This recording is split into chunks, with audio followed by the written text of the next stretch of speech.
When I in awesome wonder consider all the worlds thy hands have made, I see the stars, I hear the rolling thunder, thy path throughout the universe displayed. Then sings my soul, my Savior God, to thee. How great thou art, how great thou art. Then sings my soul, my Savior God, to thee. How great thou art, how great thou art. When through the woods and forest glades I wander and hear the birds sing sweetly in the trees, when I look down from lofty mountain grandeur and hear the brook and feel the gentle breeze, then sings my soul, my Savior God, to thee. How great thou art, how great thou art. Then sings my soul, my Savior God, to thee. How great thou art, how great thou art.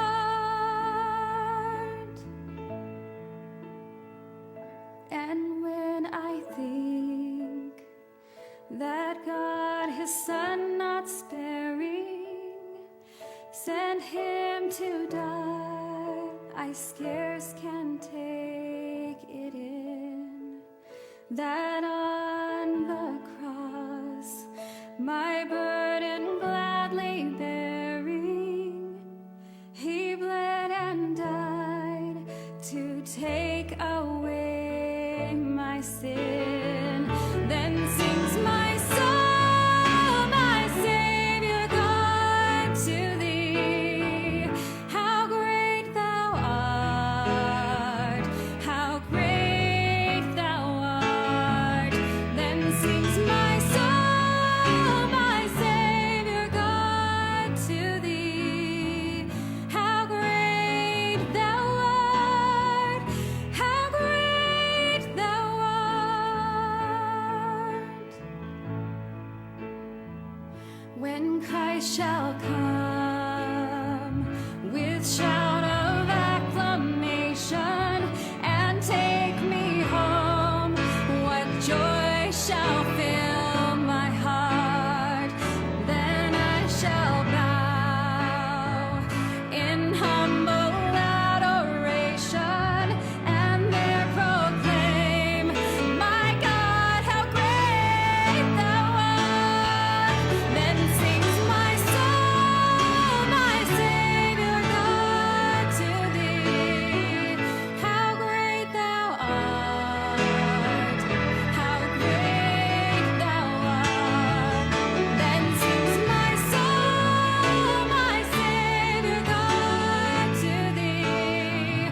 How great thou art, how great thou art.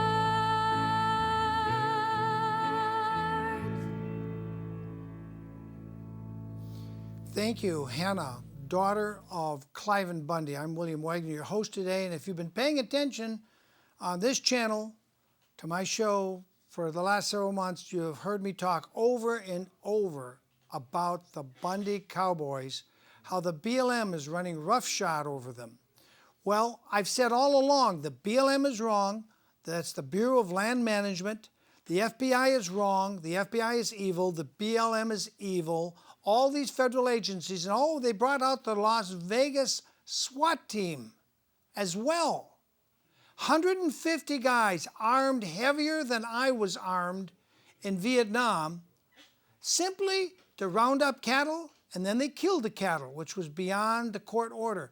But now, as I have suspected for a long time because of rumors, it's a rumor to me until someone will say it on tape. If they'll tell me privately but won't say it on tape, it's a rumor. But today, from the state of Washington, Matt Shea is breaking the news here on the first time on television. You won't see this on ABC, Fox News, CNN, or any of the BBC. None of the corporate media is talking about this. Dan Love, the guy who was in charge, agent in charge of the BLM and that small army of 150 with their own sharpshooters aimed at the Bundys and the people on I-15, he had a kill list to murder Cliven Bundy and Ammon Bundy and anybody who got in the way. So when the Bundys and their friends are telling me many months ago, in fact, way back, they were saying they were told by the BLM and with Clark County deputies there in Nevada, near Bunkerville, Nevada, they were told if you resist, you better have your funeral plans made. It'll be worse than Ruby Ridge. Listen to what Matt Shea just said a short time ago today. That way. And so today I would like to break some information that I have obtained. It is a correspondence between Special Agent Larry C. Wooten to Andrew D. Goldsmith, who's the Associate Deputy Attorney General of the United States of America. Recently we've heard and you've reported on rumors that there has been a move to dismiss the case against the Bundys down in Nevada, and what I am about to tell you is probably one of the reasons why. It has to do with the unethical, potentially illegal behavior that was highlighted by Special Agent Wooten as a whistleblower in an email that, or it looks like an email, we have confirmed the veracity of. And I want to just give you a little bit of a taste reading from this email of what Special Agent Wooten brought up as problems we found in the Bureau of Land Management, specifically in regards to the investigation of the Bundy family. Quote, I routinely observed and the investigation revealed a widespread pattern of bad judgment, lack of discipline, incredible bias, unprofessionalism and misconduct, as well as likely policy, ethical, and legal violations among senior and supervisory staff at the BLM's Office of Law Enforcement and Security. When I reported these issues, my supervisors seemed generally unsurprised and uninterested and was dismissive and seemed unconcerned. Now, I want to set the stage a little bit here. Apparently, Special Agent Wooten was the case agent or the lead investigator for this case. Here's another quote from him. The longer the investigation went on, the more extremely unprofessional, familiar, racy, vulgar, and bias-filled actions, open comments, and inappropriate electronic communications I was made aware of or I personally witnessed, end quote. He then continues, quote, the ridiculousness of the conduct, unprofessional, amateurish, carnival atmosphere, openly made statements, and electronic communications tended to mitigate the defendant's culpability and cast a shadow of doubt, of inexcusable bias, unprofessionalism, and embarrassment on our agency, end quote. This is where it gets very incredible because Special Agent Wooten brings up some very serious allegations against his own agency, and I want to kind of highlight what those are, and then I would like to go through what specifically is written in this correspondence. First, Special Agent Wooten says that there was the treatment of the Bundys in a manner that suggested they wanted to see a couple members of the Bundy family either dead or harmed. And I want to be very specific about what he said about that in here. The second thing that's brought up is that there was an apparent withholding of exculpatory evidence that Mr.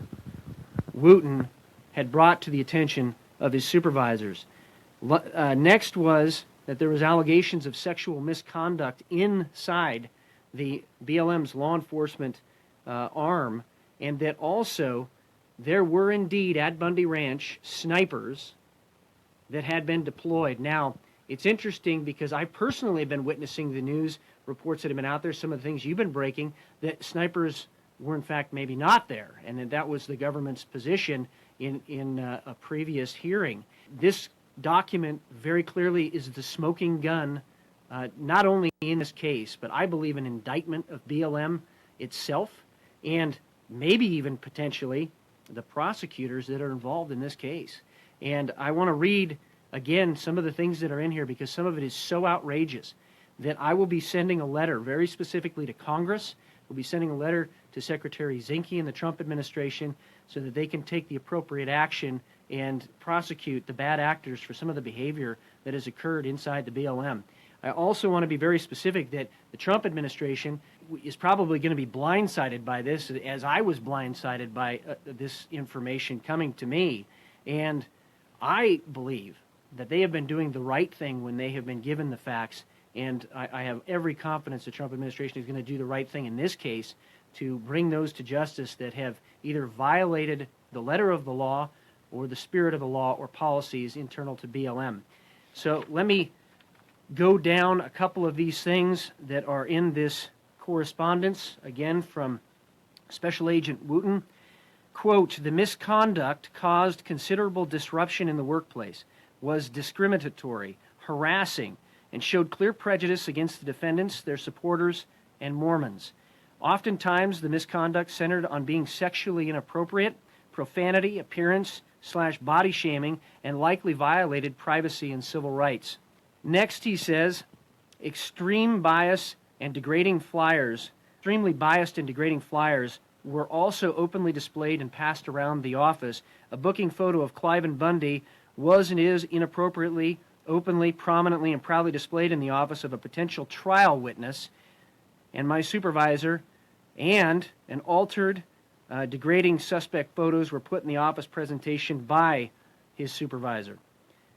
End quote. The next quote is, quote, my supervisor even instigated the unprofessional monitoring of jail calls between defendants and their wives without prosecutor or FBI consent for the apparent purpose of making fun of the post-arrest telephone calls between Idaho defendants/FBI targets, end quote. That is an extraordinary statement that they are admitting what seems to be a very clear violation of, if not policy, the spirit or letter of the law. I also find it very interesting as well that they were putting things up in the office when some of those members of that office had to testify. I think there are some very clear rules that say you should not do that for many different reasons. I will move next to some more comments that he had and then get into something that is probably the most shocking part of this entire correspondence. Quote, this carnival, inappropriate and childish behavior didn't stop with the directed bias and degradation of subjects of investigation. BLM law enforcement supervisors also openly talked about and gossiped about private employee personnel matters such as medical conditions, work performance, marriage issues, religion, punishments, internal investigations, and derogatory opinions of high-level BLM supervisors. He also says, quote, there was a religious test of sorts, and he was personally asked, quote, you're not a Mormon, are you? And he was told, quote, I bet you think I'm going to hell, end quote. He continues, quote, that the investigation also indicated that on multiple occasions, former BLM Special Agent in Charge, Love, specifically and purposely ignored U.S. Attorney's Office and BLM's civilian management direction and intent, as well as Nevada state official recommendations in order to command the most intrusive, oppressive, large-scale, and militaristic trespass cattle impound possible, end quote. I want to comment on that for a second. If government exists to protect the rights of life, liberty, and property, and you have now a special agent in charge questioning the handling of this situation, that it was intentionally made intrusive, oppressive, large-scale, and militaristic, we have a problem in America today. And those people that did this need to be held accountable for it. And I have, again, every confidence the Trump administration will do so.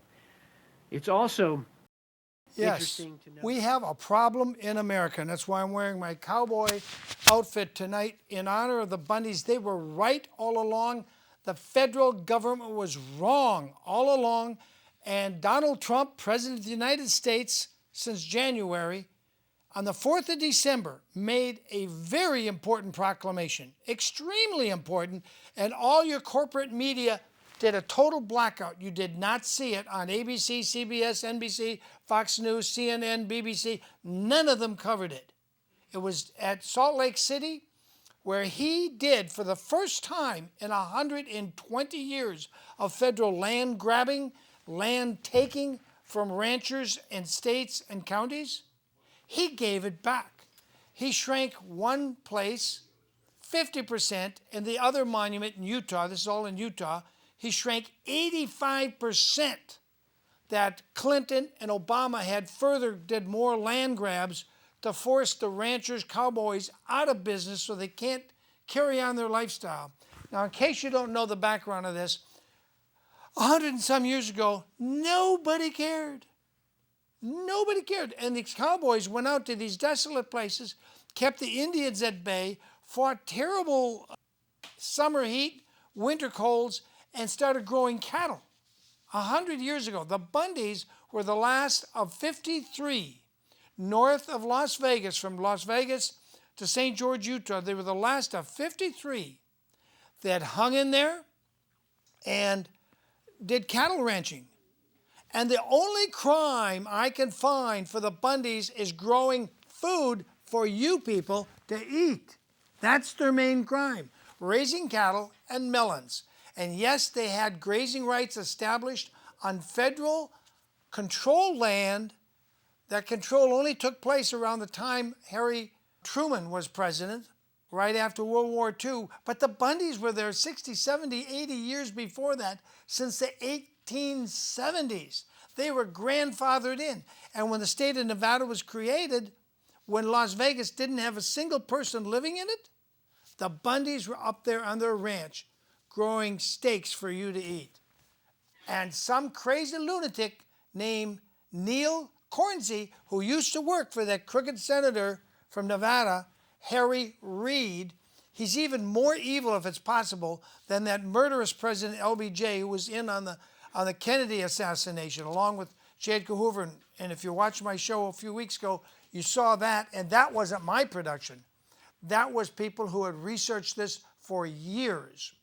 So here we got somebody more criminally minded, more psychopathic, and Harry Reid, senator from Nevada, than Lyndon Baines Johnson, who had 8 people at a minimum murdered so he could get to be a U.S. senator.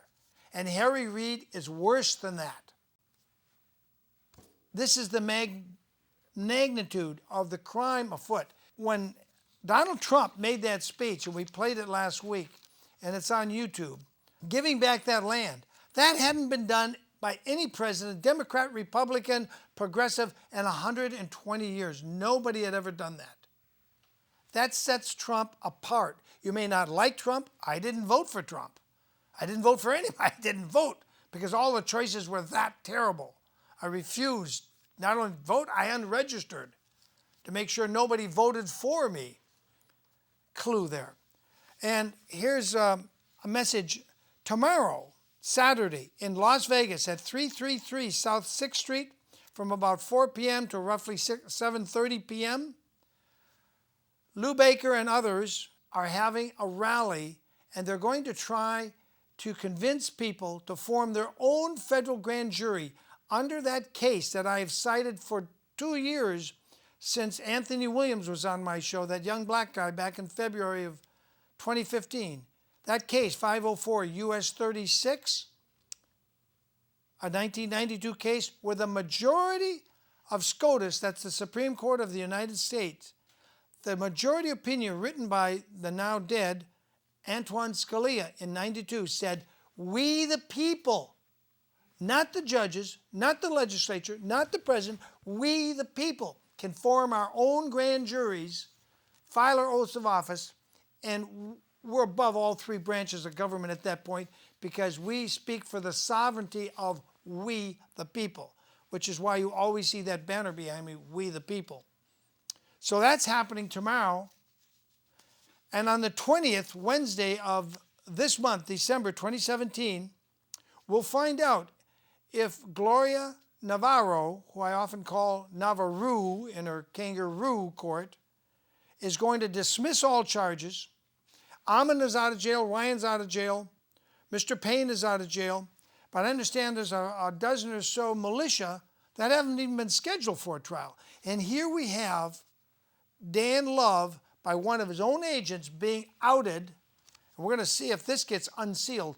Last week, Gloria Navarro sealed the court thing and told both sides, you may not talk.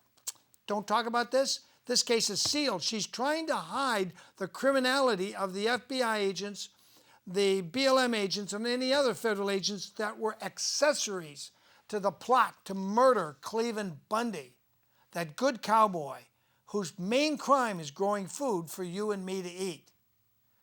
When does it become a crime to grow food? When you let the federal government get out of control. And I suggested to Lou Baker, who's organizing this meeting, not only should you have everybody who wants to be on that grand jury, you might need two of them. You might need two grand juries. They should read 504 U.S. 36 so they know it in their head where their authority comes from. It comes from the Supreme Court of the United States. And this isn't something new in 92. Scalia was reaffirming something that goes back 200 years. We, the people, are the ultimate authority, not the government. The other thing I mentioned to him is RICO. Somebody in that group in Las Vegas should look into the RICO statutes. And if you can't figure it out after reading it, call Roger Tanner. I can get you his number in Ohio. He's one of the experts in RICO. He was told so by a judge. And after we take care of putting Gloria impeached, Gloria the judge, Gloria Navarro, impeached, indicted, and removed, then we need to go after the prosecutors. Then we need to make sure Dan Love does not escape American jurisdiction. So a lot needs to happen really quick. And that little bit I showed you, and I apologize for the focus going in and out. It wasn't our camera shot. That was what they live streamed just a little while ago. We need to look into justice for Lavoy Finnegan, who was murdered. He was the spokesman for the Bundys in Oregon, where, again, a jury of we the people found the Bundys completely not guilty. There wasn't one Bundy convicted of anything. And they kept him in chains and brought him down to Nevada and kept him in chains and denied their right to a speedy trial. There's a lot for Trump to do.